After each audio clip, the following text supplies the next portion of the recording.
Welcome to the next tutorial in three-phase induction motor. In this tutorial, we are going to solve one problem based on the testing of the induction motor. So the problem is, if we are doing a test on a 7.5 horsepower 4-pole 208 volt 60 Hz star connected induction motor at a rated current of 28 ampere. The testing are done as DC test, the no load test and the block rotor test.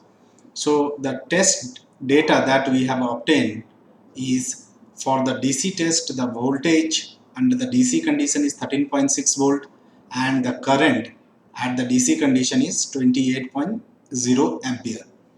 The test results that are obtained for the no load test are basically the terminal voltage, that is 208 volts.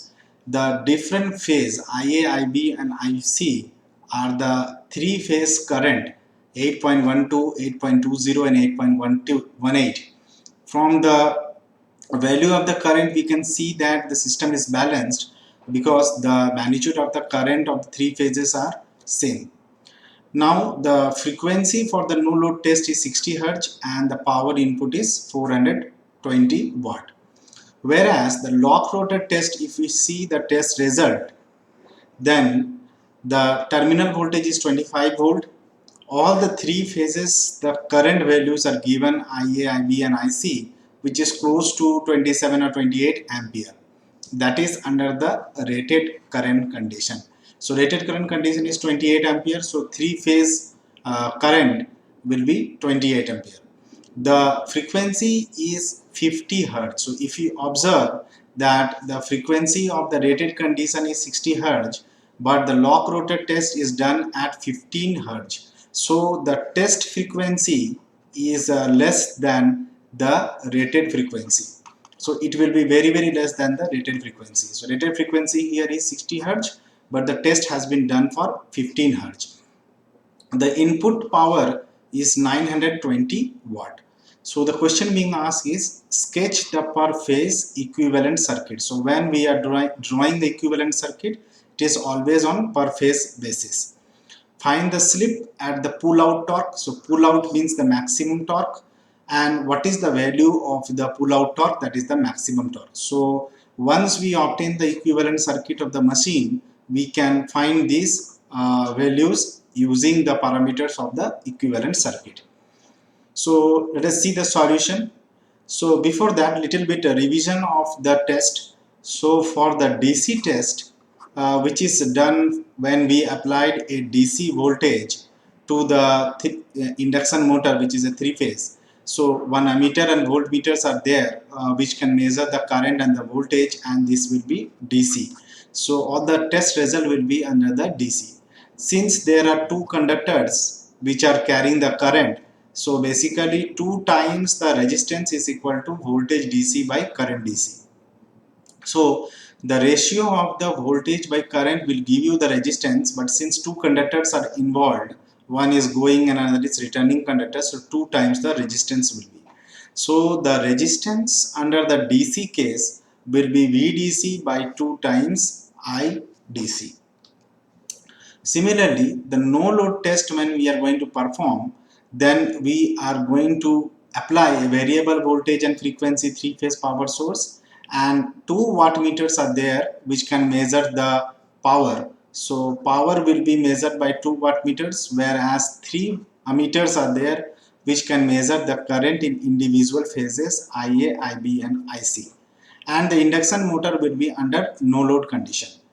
The voltmeter here is connected between the two lines, so basically this is measuring a line voltage. So the current that is being measured can be the average of the three phase current. So IA plus IB plus IC divided by 3 will give you the average current, that is the line current. Now if we observe the equivalent circuit that we obtain from the no load test, from the different aspect, then we find that the combination of this the stator parameter and the rotor parameter, since it is in no load test, the rotor current will be 0. So obviously there will not be any current flowing in the rotor circuit. So if the current flowing in the rotor circuit is 0, I2 is 0, obviously the rotor part can be neglected. And finally, if we see that the no load circuit under the no load condition, the stator parameters will be there R1 and JX1, and there will be an shunt parameters, which is the impedance. Also, the value of RC, that is the core loss, can be neglected. So this can be also neglected, and the no load parameters will be combination of R1, that is the rotor resistance, X1, that is the rotor reactance, standstill, and XM will be the reactance of the flux. Now the log rotor test, we have seen that it is basically the short circuit test in the transformer. So just the way we apply the short circuit test, we will be doing similarly here the log rotor test. So we measure the power using 2 wattmeter method for measuring the 3-phase power. So 3-phase power will be measured using 2 wattmeter, and 3 ammeters are there which are used to measure the individual phase current. The voltmeter which is connected between the two terminals will measure you the line voltage. Now again, this particular test is being done at a frequency very less than the rated frequency. So we have seen that in the problem itself, 15 Hz was given the test frequency, whereas the rated frequency is given as 60 Hz. Now the line current can be observed as the average of the current flowing in the 3 phases. So combining the no load test and the block rotor test, we can observe the parameters of the equivalent circuit. So R1 and JX1 will be the impedance of the stator, whereas this is the shunt parameters, we will be neglecting the value of RC, and we have the rotor reactance under the standstill condition, and we have a resistance which is variable with respect to the speed of the machine. So once we change the speed of the machine, obviously the slip will change, and this will be the resistance. So after doing the no load test and the block rotor test, we are supposed to find the parameters of the equivalent circuit of the induction motor. So first we perform the DC test. So from the DC test, the resistance of the DC will be the voltage divided by 2 times the current. So voltage is given 13.6 volt and current is given 28 ampere. So multiplied with 2, we get 0.243 ohms. In certain case, instead of giving the voltage and the current, directly the value of the resistance is mentioned in the problem. However, if it is not mentioned, we can conduct this test to find the resistance of the induction motor. Now from the no load test, so we are going to perform the no load test. First we are going to find the line current, which is the average value. So this current IA, IB and IC, which are flowing in the 3 phases divided by 3, we will be getting the average line current, which is 8.17 ampere. So it is close to individual phase current because the system is balanced. Then we can measure the find the value of the voltage under the no load condition single phase. 208 volt was given, that is the 3 phase, so we have to divide it with root 3 because it is a star connected induction motor which gives you 120 volt supply. Now the impedance under the no load condition will be the voltage divided by the current.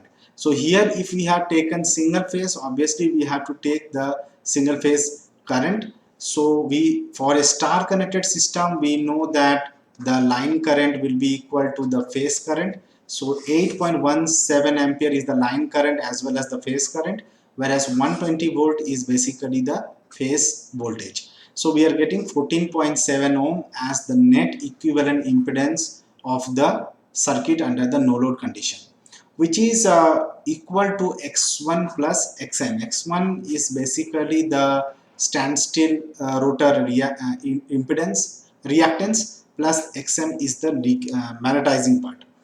Now the stator copper loss. So this is our stator copper loss. So this is 3 times the current 1 square into R1. I1 is the current which is flowing in the stator.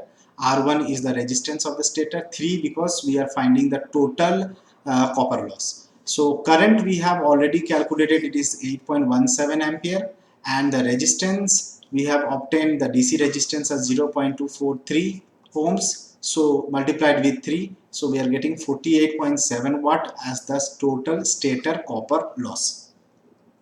Now under the no load condition, what is the rotational losses? That is in the stator. So this is our stator. So here you have the power input minus the loss that we have in the stator copper loss. So if you subtract that, we are going to find the rotational losses. So rotational losses, so the input power basically is given as 420 watt, and the input power is given as 420 watt minus the stator copper loss, that is 48.7 watt. We get 371.3 watt as the rotational no load losses. Now from the lock rotor test, first we find the average current. So the individual phase IA, IB and IC divided by 3, we get 27.9, which is very close to 28 ampere, that is the rated current of the machine. Now the impedance under the lock rotor condition is the single phase voltage by the phase voltage, or the line voltage divided by root 3 times the line current. So 25 volt is the test voltage and 27.9 is the current which is obtained under the line condition. So we get 0.517 as the impedance under the lock rotor condition. Now the power factor angle theta is, we can deduce from the formula, power is equal to root 3 times the line voltage into line current into cos phi. So this is our power factor. Now the line voltage and line current we know, as well as we know the power, that is basically 920 watt is the input power. So we can find what is the cos phi power factor and then the power factor angle. So power factor is 0.762 that we have obtained, and the power factor angle is 50.4. So the resistance under the lock rotor condition is basically what is the impedance we have got, Z into cos of phi. So impedance we have got 0.517 multiplied with the power factor cos of 40.4, so we get 0.9394, and this resistance is the sum of the resistance of the stator plus the rotor. So stator resistance we have already obtained as 0.243, that is the DC resistance. So from this, if we subtract, then we get the value of the rotor resistance R2 as 0.151. Now the value of X, that is the leakage reactance, is basically the magnitude of the impedance Z into sin phi. So phi is 40.4 and impedance is 0.517. So this test is being done at a frequency of 15 Hz. So 15 Hz we are getting a value of 0.335 as the reactance. However, we need to find at the rated condition. So rated condition is 60 Hz. So if we divide the rated by test multiplied by the reactance that we have got under the test condition, we can find what is the reactance under the rated condition. So 60 Hz by 15 Hz, that is the test condition, multiplied with the reactance that we have got previously. So it gives 1.34 ohms as the reactance under the rated condition. Now considering that the rotor reactance is equal to the stator reactance, so we can give is x1 is equal to x2. So half of this if we do, then we get 0.67 ohms. Also the magnetizing reactance is basically the subtraction of the no load impedance minus x1. So x1 we have got 0.67 and the no load condition we got 14.7 ohms. So the reactance for the magnetizing part is 14.03 ohms. Now we are in a position to draw the equivalent circuit of the machine. So this is the impedance of the stator, this is the rotor reactance. So this is the rotor reactance, and we have R2 by S because the induction motor is revolving, so it depends upon the speed of the machine. Rotor resistance is 0.151 and the value of reactance, that is the magnetizing part, we have calculated. So in order to solve the other two parts of the question, we need to find what is the Thevenin equivalent of this particular circuit. So we need to find the Thevenin voltage, resistance Thevenin, and the reactance Thevenin.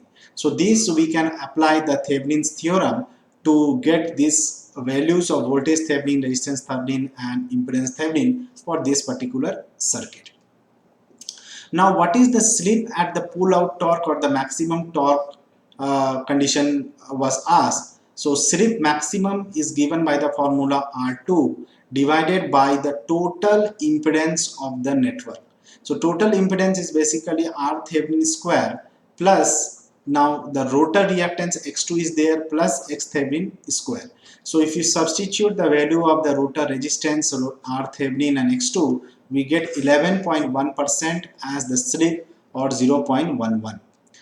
Correspondingly, the maximum value of the torque of this particular motor at the slip given condition, we need the formula 3 times V Thevenin square divided by 2 omega, that is the synchronous speed of the machine, divided by the R Thevenin plus under root of R Thevenin square plus X Thevenin plus X square. So this is the formula for the torque under the condition that we will be obtained as the maximum torque. Now omega we need to find first. So we know that the synchronous speed of the machine is 120 F by P, and omega is basically equal to 2 pi ns. So here we need in radian per second. So that is the reason we obtain in omega. That is 188.5. And V Thevenin we have already obtained, R Thevenin we have obtained, X Thevenin we have obtained. The value of X2 is given to us. So we get 66.2 Newton meter as the maximum torque of this particular motor. So in this problem, we have seen how to find the parameters of the equivalent circuit of the induction motor using the no load test and the block rotor test, and how to find the torque and the slip under the maximum torque condition. So these test results are very important because then only we can construct the equivalent circuit of the induction motor. Thank you for now.